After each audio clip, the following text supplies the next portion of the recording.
வாங்க இன்றைக்கி இட்லிக்கு எப்படி பிரண்டை துவையல் அரைக்கலான்னு பார்க்கலாம். அதுக்கு பிரண்டையை நல்லா நாரெலாம் எடுத்துகிட்டு வாஷ் பண்ணி எடுத்துக்கோங்க.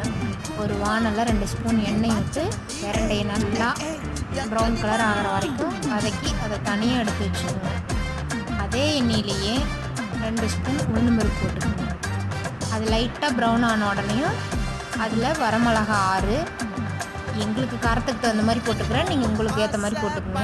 வரமிளகா, கருவேப்பிலை இதுவும் போட்டு ப்ரௌன் ஆனதுக்கப்புறமா பூண்டு, சின்ன வெங்காயம் அதையும் போட்டு ஒரு வதக்கி எடுத்துகிட்டு பெருங்காயம் கொஞ்சம் போட்டுக்கோங்க.